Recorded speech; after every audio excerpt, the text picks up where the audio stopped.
Ajaban li amril mu'min, inna amrohu kullahu khair.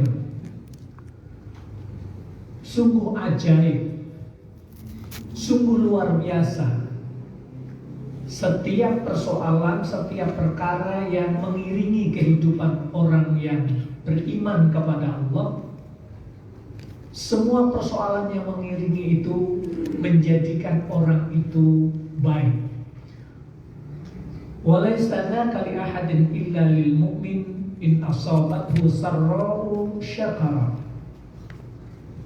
fakana khairan lahu wa in asabathu dharra'u sabara fakana khairan lahu. Jadi jika didapati olehnya kesenangan, segera bersyukur kepada Allah Subhanahu wa ta'ala. Jadi kalau ada sesuatu dalam kehidupan itu yang membahagiakan kehidupannya, apapun bentuknya,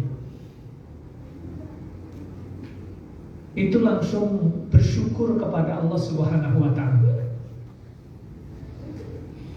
Dalam konteks syukur sudah menjadi bahasan kita dalam kajian kita yang awal-awal ya. Yang ketiga itu poinnya adalah syukur itu adalah mulai bangun tidur sampai tidur kembali. Ketika setiap ucapan dan perbuatan kita itu, setiap apa yang kita lakukan pada hari itu, Allah senang, Allah ridho, Allah suka, Allah memberi pahala, itulah yang kemudian disebut bersyukur.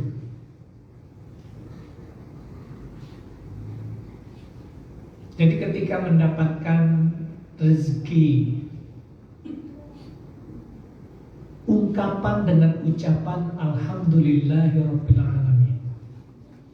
Kemudian rezeki yang Allah titipkan itu dimanfaatkan untuk sesuatu yang Allah senang, Allah ridho, Allah suka, Allah ngasih pahala. Berarti itu menunjukkan rangkaian syukur itu dari apa yang diucapkan dan semua yang dilakukan itu ketika Allah senang, Allah ridho, Allah suka, itulah syukur. Kemudian fakana khairan lahu wa in asabathu dharra'u sabar. Apabila ada musibah yang menimpa dalam kehidupannya, ada sesuatu kejadian yang menjadikan kehidupannya itu tidak nyaman, tidak enak, sabar. Orang itu sabar. Tapi poin sabar itu yang membedakan syukur dan sabar itu sebenarnya beda-beda tipis saja. Kalau syukur lebih kepada mendapatkan nikmat dari Allah, tetap taat kepada Allah. Karena tidak sedikit orang yang mendapatkan nikmat dari Allah yang semula sedikit, kemudian dapat rezeki yang banyak, tetapi kemudian tidak menjadikan dia itu bersyukur. Kenapa? Karena ujungnya, katakanlah kalau konteks kehidupan di dunia, ketika UMR DKI berapa? 5 juta. Ketika kerja di satu tempat, dia tiap bulan dapat gaji 5 juta. Kemudian tahun berikutnya dia jadi anggota dewan. Begitu nyalonin jadi.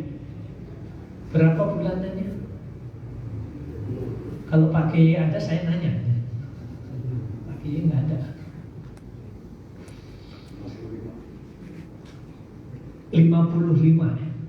65 atau 55? Itu 65 itu adalah uang gajinya, belum uang sidangnya. Uang sidang itu amplop khusus nanti ada istilah hadiah kalau pulang itu. Hadiah dari titipan atau pesan dari seseorang yang nitip undang-undang. Nah, perusahaan kondom sekarang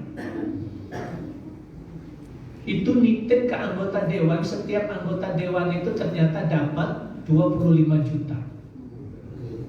Amplopnya untuk setuju atau diem saja. Tidak usah bilang setuju, tidak usah bilang tidak setuju, diem saja atau absen. Itu sudah dapat 25 juta. Ada undang-undang yang baru digelontorkan. Setiap siswa diperbolehkan untuk memakai kondom untuk melakukan hubungan suami istri di luar nikah. Yang penting pakai kondom, itu dilindungi oleh undang-undang. Ini baru dikeluarkan nih Pak. Sepekan yang lalu Pak Jokowi mau turun jabatannya menandatangani tentang aturan itu. Ini lagi rame ini. Istilahnya kalau demo percuma. Yang dilakukan adalah ke Mahkamah Konstitusi. Ajukan gugatan dulu, diuji undang-undangnya itu, karena sudah diputuskan harus. Ini lagi berjuang dengan teman-teman yang lain di kalangan akademisi untuk mengajukan gugatan. Sedang diproses sekarang. Jadi kelakuannya itu sudah, yang penting tanda tanganin, setujui. Nanti soal kalau rakyat tidak setuju, biarkan mengajukan gugatan. Nanti kan diuji di Mahkamah Konstitusi. Kalau nanti kalah, ya sudah dihapus. Kalau menang, ya udah biarin aja ini. Berarti ke depan, menurut hitungan ini sampai tahun 2045 ketika undang-undang ini terjadi, maka terjadi seks bebas yang diperkirakan 2045 itu puncak hancurnya masyarakat Indonesia. Berarti tidak ada istilah di sekolah SMA siswa perawan itu sudah tidak ada lagi, karena dilindungi dengan. Jadi nanti mulai kalau itu sudah goal begitu Pak, semua hotel itu pintu masuk itu sudah disiapkan itu kondom itu. Dan itu boleh untuk siswa, boleh.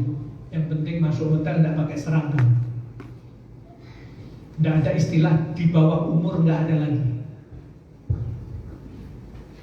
Ini keadaan negara kita.